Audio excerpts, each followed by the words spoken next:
Hello, everyone. I'm Dwight. And I'm DeWanda. And we are we're the the Washingtons. Thank you for tuning in tonight to our Help podcast. And of course, if you've been watching us any length of time, you know that HELP stands for honesty, empathy, love, and patience. Mm-hmm. And we like to say that every marriage needs help, whether you've been married, 1 year or 40 years, every marriage needs help. And so tonight, I want to encourage you to make sure that you like, subscribe, and share this podcast with your neighbors and your friends and your enemies and your frenemies. Okay.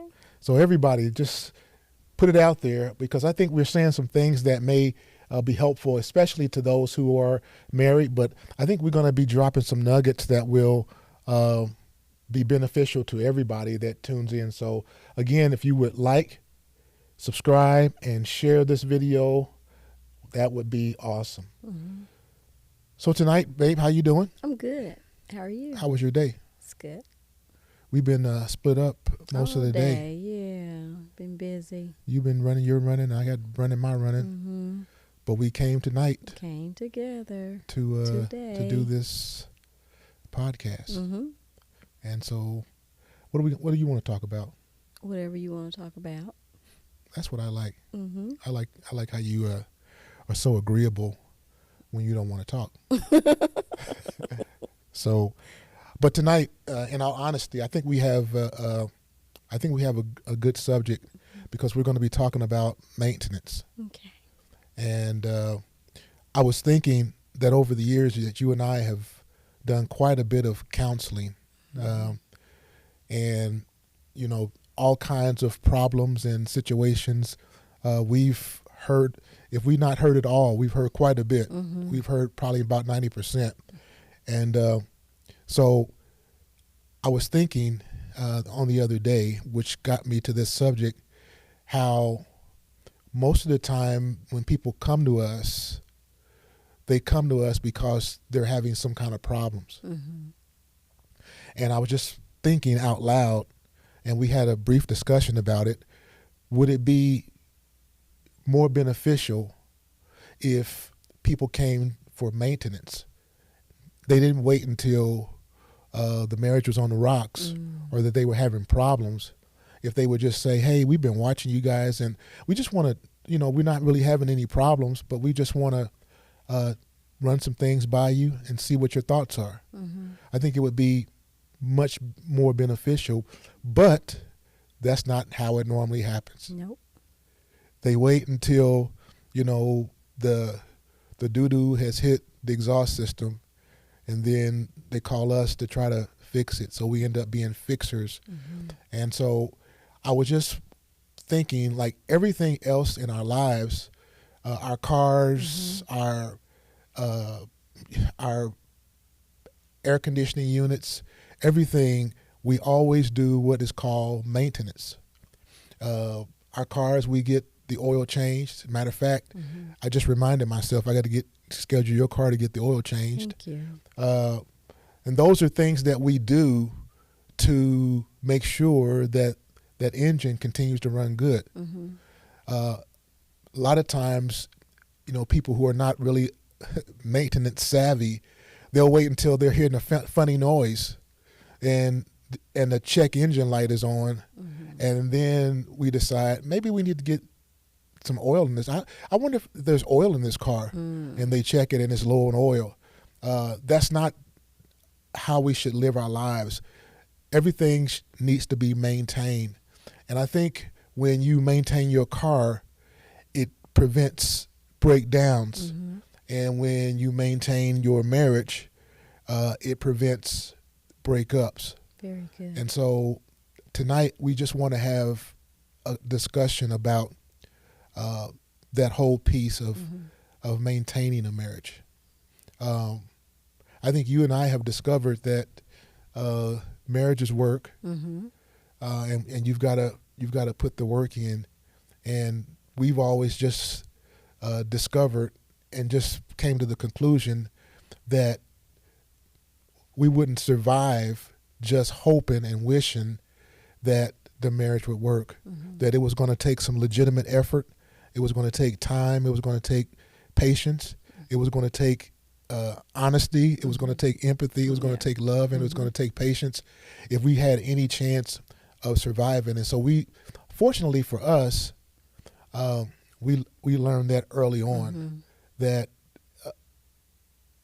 to survive any relationship, there has to be ongoing maintenance. Anything that you don't maintenance is going to have a breakdown. So in automobiles, they have what is called routine maintenance. So like at certain intervals, like you take your car to get the oil changed. Right. At certain intervals, you take the car to get the transmission fluid changed or looked at, flushed, as they say, because the manufacturer has recommended those particular intervals. And so for you to keep your car running good, we do routine maintenance. And I think it's very critically important that we do the same thing for our marriages. Would you agree? I agree. Yep. What are some of the things that we do? Why don't you share that with the audience to maintain the marriage? Date day, every week, on a Monday. On a Monday. If Monday don't happen, then we have to switch it to another day. But every week, date day. And you're very adamant. I am. I am. I know we ain't getting ready to miss date day. About reminding me. Yeah. Where you going?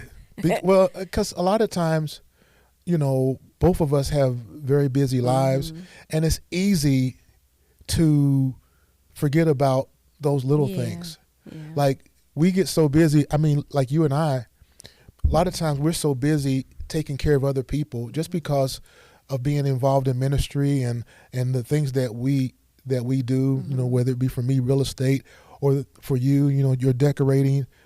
Sometimes we get so busy taking care of other people that we forget sometimes to take care of our own lives and our own marriages. And I've even, that's true because, you even hear about people who counsel other people. And then you hear, a year or two down the road, they didn't make it. They didn't make it. I'm like, you're man. counseling other people. Yeah, it's unfortunate. I thought about that. You remember, your doctor that you had for several years. He was the doctor actually he was the best. And he actually delivered Daisha. So you had been going to him for over 30 years, and then you got the call that he had passed away. And I was thinking, like, how this guy was an expert. He was a doctor. Yeah. He was an expert at making sure everybody else was well.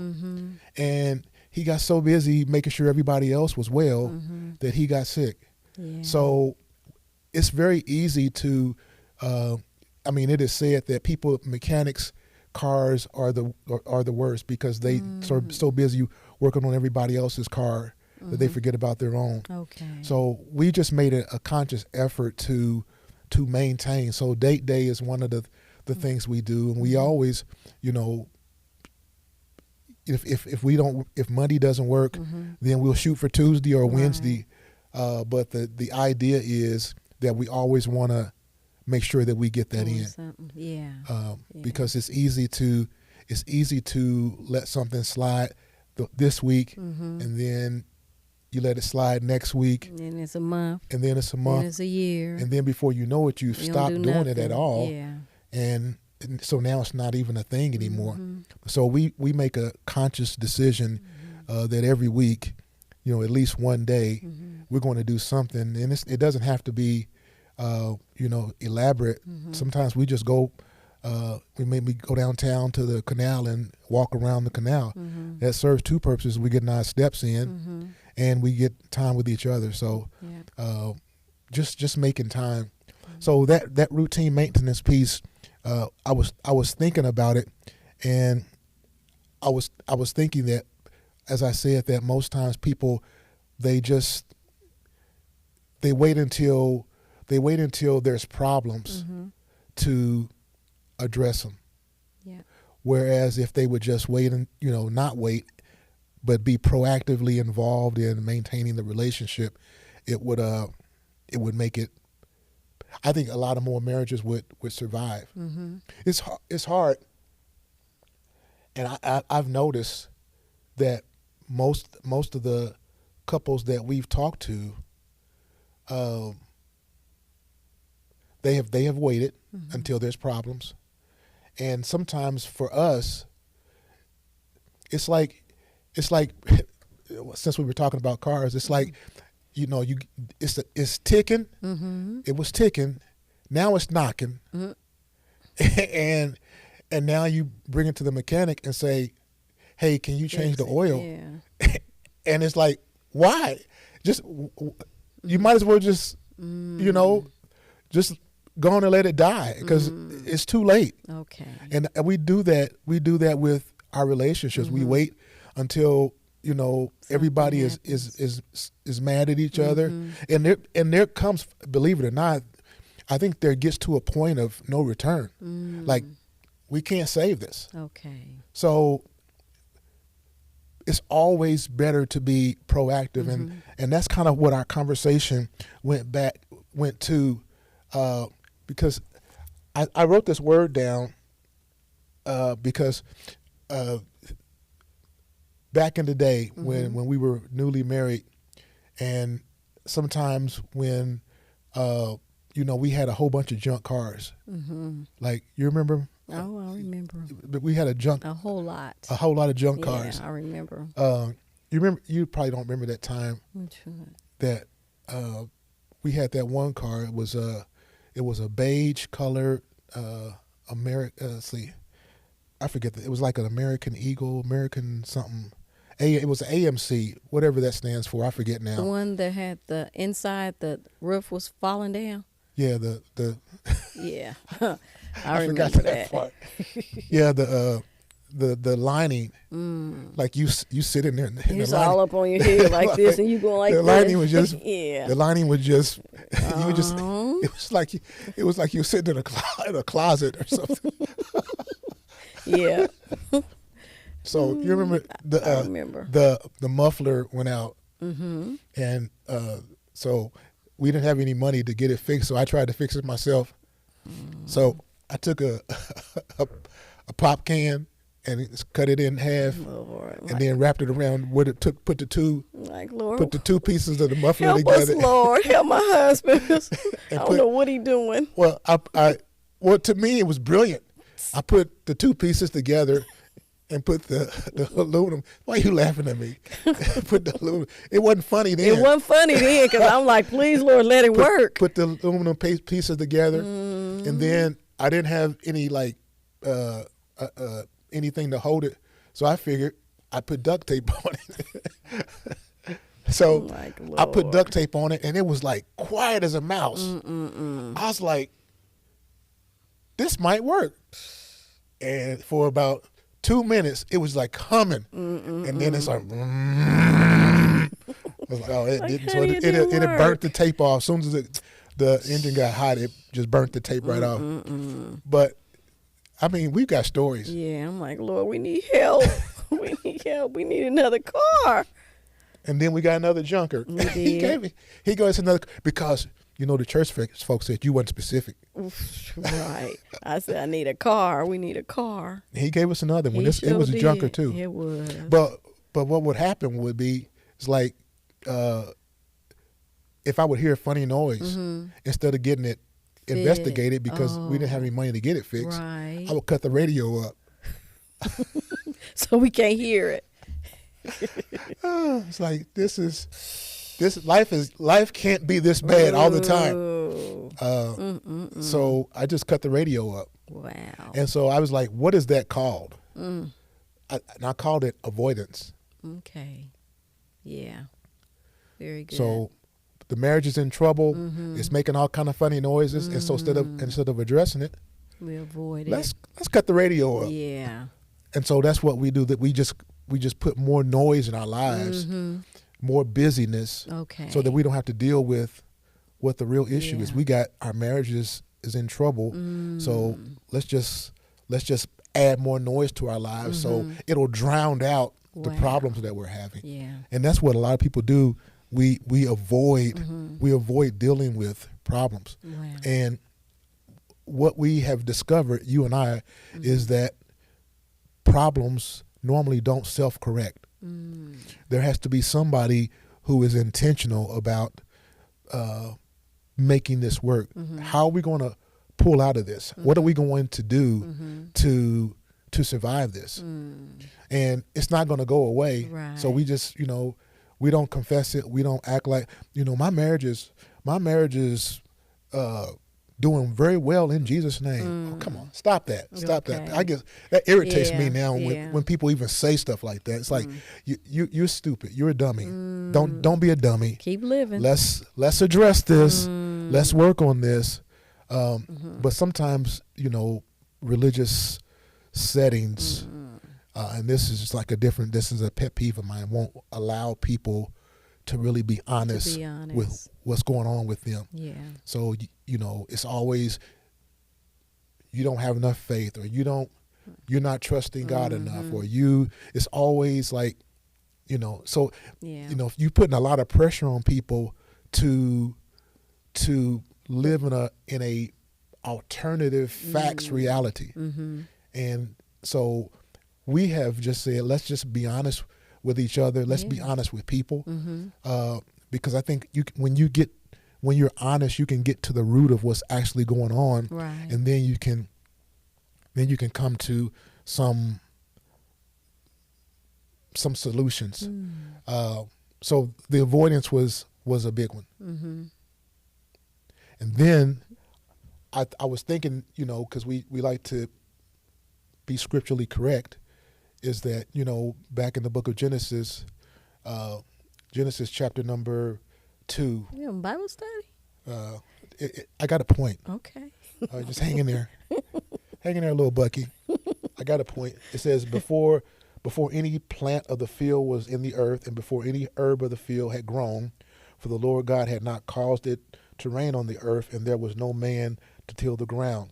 So, really, God had not caused it to rain because there was no man in place to till the ground. Because if God had sent rain and things began to grow, there would need to be someone in place to till the ground. So that is a biblical principle that there has to be someone in place to maintain. And a lot of times there's nobody that's maintaining the marriage. We're just going through the motions. Yeah. And eventually that might work for a year or two. But at some point there's got to be some maintenance in there. You gotta do something. Or it's just gonna fall apart. Do you I mean, when you're talking to ladies about marriages, is there like a theme, or is it just kind of random? It's random. Whatever's on their mind. We'll chat about it to get things worked out. Yeah. So you teach them how to navigate. I think our navigation skills are just sometimes they're a little off. Yeah. And so avoidance is big, and then so avoidance was when something is not working, we just, instead of addressing it, we avoid it. And then I said avoidance was one, and then I talked about the other A, accountability. So the question with accountability is, what part did I play? Okay. What did I do To contribute to this mess that we're in? But who's going to own up to what they did? It wasn't my fault. Well, I mean, we've heard that too. Like, he did this, and he did this, and he did this, or she did this, and she did this, and so there's no accountability. There's no, like, what part did you play? Because it's never, I mean, all the years we've been married and all the counseling sessions we've done, I don't think there's ever been a time where it's all one person's fault. No, it's not. Like you got to own up to what you did. Well, usually it's like, well, once you say what you did, then I'll say what I did. So that makes it okay. Well, I'm just saying, Like, you say it first, and then so why do I have to say it first? because if you don't say it, I'm not gonna say it, So why is that? because you not saying it's your fault, so I'm not gonna say it's my fault. But what if I feel like it was your fault? Well, I feel like it was your fault also. So if you don't say nothing, I'm not gonna say nothing. So, ladies and gentlemen, we just showed you how arguments start. I don't know. We just gave you like a crash course on how arguments start. So nobody is going to admit fault. Not until somebody, yeah, you say it, and then I'll. So, like, I got to say it first, and then you'll say it because it wasn't my fault first. Your fault first. Woo, that's not ridiculous. Well. But that's how people do. So it gets into, well, it was your fault, then it was my fault. So even I want if you're listening to me, I want you to hear this really closely. Like, what part did I play? That's got to be your question. Okay. So let's do away with the fault thing. Okay. But let's just ask ourselves, what part did I play in this? Because you did play a part. Yeah, I played a part. How can I be a part of the solution? How can I make this better? Me personally, that's how you got or what you saying. Well, you could say you personally. Like, if we were arguing, we hardly ever argue. Every now and again, you go off the rails and you say something off the wall and go say crazy. But normally, you're pretty good. So, but on those rare occasions, if we have heated discussions, I don't think that we argue about whose fault it was. No, I think at the end of it, we always just say, well, maybe I'll just say that you need to apologize. Yeah, you do say that. I do say that. You do say that. You say that even if it's your fault. Well, whatever. That's your go-to phrase. So I was like, okay, well, I understand, but now I understand how your thought processes go. Like, deep down it wasn't my fault. But you can't. I don't know. You can't tell me what I know. But you can't admit that. Whatever. So I'll go ahead and get the ball rolling. But in all honesty, we don't argue.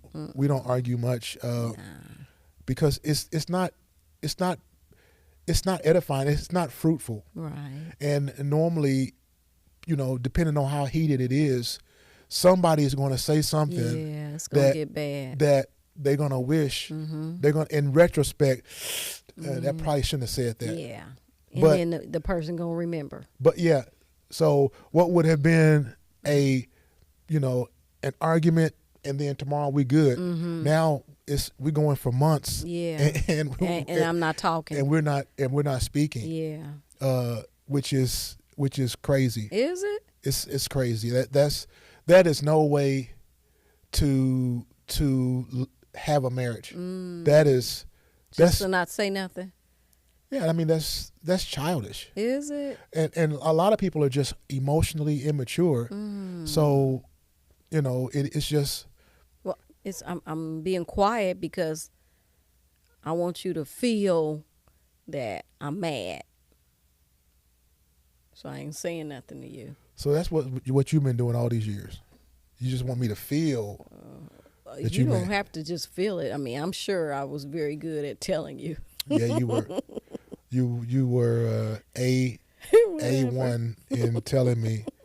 But that's communication. That is communication. You can't hold that stuff in. You can't hold it. Well, I mean, and you can try, Or but it's gonna eventually, come out bad. right? Yeah. So, you know, people are just emotionally immature, and when you look back on it, and you're like, I can't really believe that we argued about that, Yeah. and so you and I have just have learned how to just better navigate, Mm-hmm. and we do things even after now it's over 40 years to just the maintenance. Yeah. So we know that we got to every now and again we have the date day once a week, and then every now and again we save our coins up, and then we just get out of town for a few days, Yeah. just to change the scenery. Mm-hmm. Those are, and we always do it together. Mm-hmm. I know everybody's marriage is different, and you kind of have to go with what works in your context. But for us, it's always worked better that we do everything together. So I've literally never been on a guy's trip. And I've never been on a girl's trip. But not to say it's bad. And there's nothing wrong with that. There's nothing wrong with but it. For us, we've just discovered. Can he come with us? It's all girls. Can he come? we've just discovered that it's best for us to do things together. That's what works in our context. So now if guy trips and girl trips work better for other couples, then have at it. Yeah. If that's your thing. But I'm just saying for us, it has worked better that we always go together. And with the kids gone, it's even more so now. We can just we can just go. We did that not too long ago. And it's, we didn't go any place far away, but we had missed the date day that week. So I said, hey, why don't we, after we just drive, and we just drove to Louisville. Yeah. Just spent the day. Right. So it's all about maintaining, and it's about is your marriage a priority to you? I mean, is it important to you? Ain't that it? So, and if it's important to you, anything that's important to you, you do what is necessary to make sure that it's always good. Yeah. So there's got to be accountability, even when the one party says something that's sideways to the other party. Okay. You still got to ask yourself a question. I don't think this was my fault in the grand scheme of things, but could I have responded differently? Yeah. If I had responded differently, would that have brought the temperature down in this situation? Yeah. And I think by and large, the answer is, you could have responded differently. Yeah. I mean, you said something, and then I said something, and then you said something, and then I said something else, because, nobody wants to not get the last word in. And now we're talking about people's mothers and, and calling them all kind of names, when, we could just take the temperature down in the room by simply saying, you know what, this relationship is important to me. Yeah. So I want to respond this way, but I'm not. Yeah. And a lot of times it's because you work all day, you had to fool with folk at work, somebody got on your nerves, something didn't happen right, and then you come home and it's like you still on a 10. And so everybody around you going to get that 10. Instead of coming home and just sit down somewhere. Decompress. Yeah. So everybody won't get it. And I'm always, when I listen to people, I'm like, you fussing and stuff. Who's that intended for? Yeah. Because you fussing at him, that should have been to Sally at work when she got on your nerves, and you brought that mess home. So work, leave it there. Well, Don't and bring that whatever, stuff yeah, home. whatever occupation that you have. I mean, we're talking about leave it at work, and that's, you know, when we were in corporate America, that was a thing. Now in ministry, we take our work everywhere we go. We take it everywhere. It's every time we go out, we're talking about Ministry. what can we but do. we like that. Yeah, we that. love ministry. We love the It people. ain't like a that we 9 to serve. 5. Like, Yeah. I gotta be here, and Sally got on my nerves, and I should have told her off, and I bet she better not come to my desk no more, and all this. Yeah, So it's absolutely different when you love what you do. But those who are yet in corporate America, I know that there are times when your supervisor may get on your nerves, or something may happen that's got you worked up. But when you walk into that house, you have to understand that the people that are in that house didn't do anything to you. Right. So it's not fair for you to take it out on them, but yet and still we do that. And that's a part of knowing your spouse and having a mind to maintain that relationship. Yeah. And so that's what we do, and it takes practice. It does. Like when you used to come home off the truck and somebody, I don't know, didn't put your boxes in the right place, or okay, honey, who messed with you today? Who messed with you? So that was I think that was very important to me while you playing. okay, right. But you kind of understood that, and sometimes you understood. You'd have to remind me every time. Oh, hold on, you good about that? Hold on, Yeah. I didn't do anything to you. Where we going with this? Slow your roll. Yeah. Calm it down. Yeah. So even though someone says something sideways to you, you still have to ask yourself the question: could I have responded differently? Yeah. And if the answer is yes, absolutely, then even though you didn't start it, you're still at fault for allowing it for giving it the fuel to continue. Because at some point, somebody has to be the adult in the room and says, you know what, we need to stop this. Yeah. And I think when people are serious about their marriages, I guess, man, I was hesitant to throw this out, but I think by and large, some people they have a lot of problems in their marriage relationship because they got married for the wrong reasons. I think they just the reasoning was wrong, was off, and so as a result, it's always easier to get into something than it is to get out of it. And a lot of people get in it, and now they don't know how to get out. They don't know what to do, and so they come and see us. And you knew there's some couples that when they're courting, it's like they don't go good together. What y'all doing? Yeah. But people are grown, and you can't make them not get married. Yeah. And so they end up getting married. They end up getting married, and then it doesn't last very long. So we've just made it. That's part of what the ministry that we do is we try to counsel people. But as I said, I thought to myself that people always come to us when they're struggling, when they need help, and it would be so much better all around that if they would come to us before just to pick our brains on different things. I think that would be helpful, and that's what we call maintenance. Most times people give emotional responses.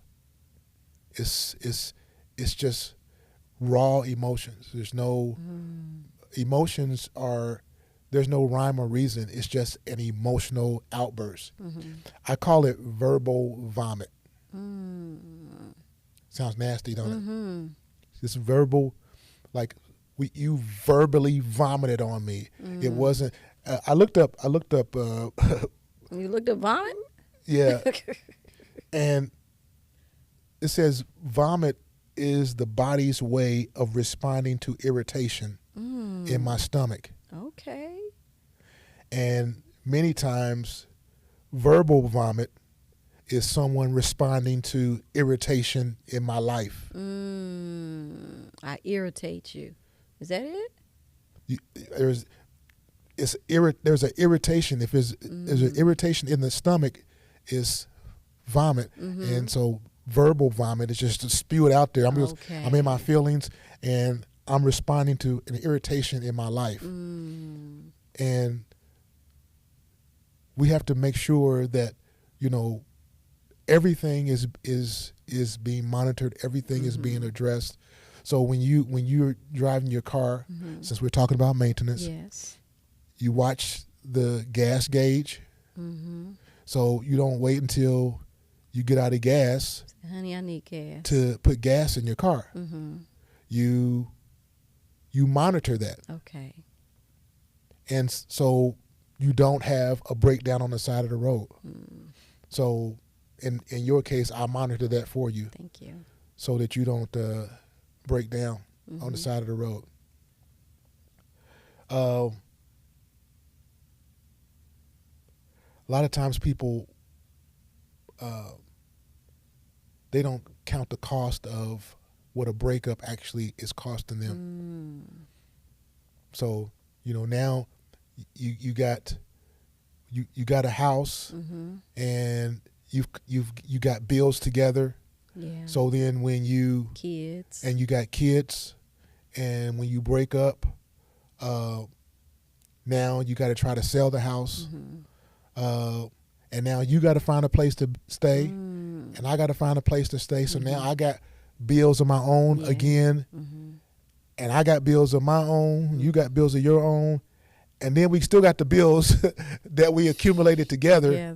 So it takes a financial toll on us. It's a lot. And it not only does it take a financial toll on us, it takes a financial toll on the children. Yeah.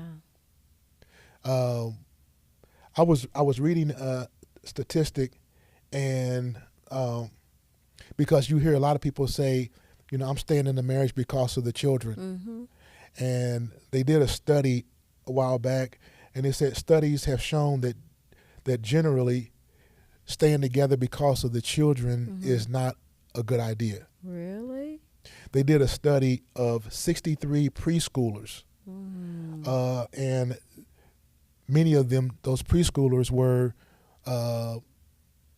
their parents were struggling in their marriage. They said those preschoolers who were raised in a home where there was marital hostility had chronically elevated levels of stress hormones compared to the other children who had peaceful homes. Wow. I said those extreme behaviors, or that extreme stress was echoed in the children's behavior. The children that were in homes where the parents were constantly arguing and bickering, they made bad grades in school. Wow. They didn't go to school, a lot of them. Some of them didn't graduate because being in a home that is that much stress is just not good. a good environment. Yeah. So to say, I'm going to stay in this horrible marriage for the sake of the children, the studies show that you're doing the children a disservice. Okay. Wow. Okay. Now, if your home is happy and your children still make bad grades, I don't know what you call that. Okay. But there was a correlation between happy homes and children who make good grades versus stressful homes and children who didn't make good grades. Okay. That they did see some similarities. So again, that saying that I'm going to stay together, we should stay together for the children, that's not a good idea.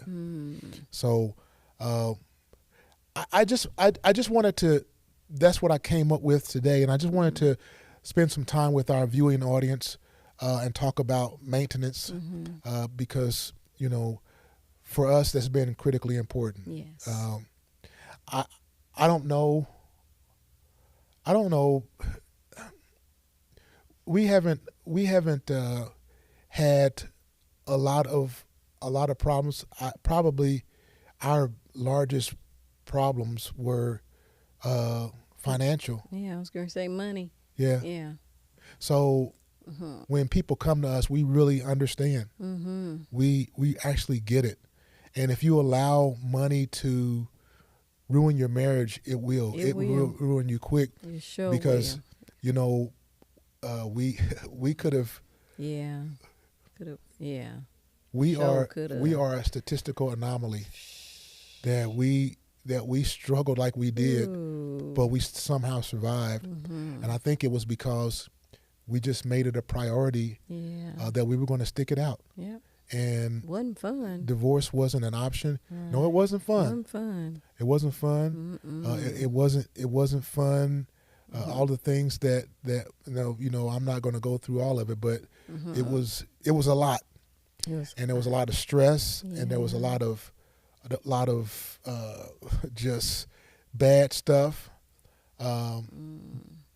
And if we had allowed it to, I'm sure Oh, I'm positive. it would have broke us up. Yeah. Yeah. But we decided that our marriage was important to us, and so no matter what happens, we had just made a decision to hang together. Those of us who are married know that there's always going to be something that comes that has the potential to break you up. Yeah. And so your resolve to stay together has to be stronger than anything that comes to break you up. Yeah. Work your way through it. Work your way through it. Yeah. Get good godly counsel. We don't know it all, Right. but we have been through some things, and we might be able to shed light on what you're going through. But I think it's important before things get horrible to seek out wise counsel. And of course, we've made our doors are always open. We always want to be a piece of the solution. That's good. So thank you guys for tuning in tonight. Yeah. We've enjoyed our time together. And I want you to make sure that, as I said at the beginning, like, share, subscribe. And I know deep down that people are being impacted. At least that's my hope. So. Yeah, I hope that so. people are being impacted. Something. And if we could save one marriage, I think that would be a good thing. If we can save one child from having to go through what you and I experienced as children, I think we've made an impact. So until next time, I'm Dwight. I'm DeWanda. And we are the Washingtons. Have a great day.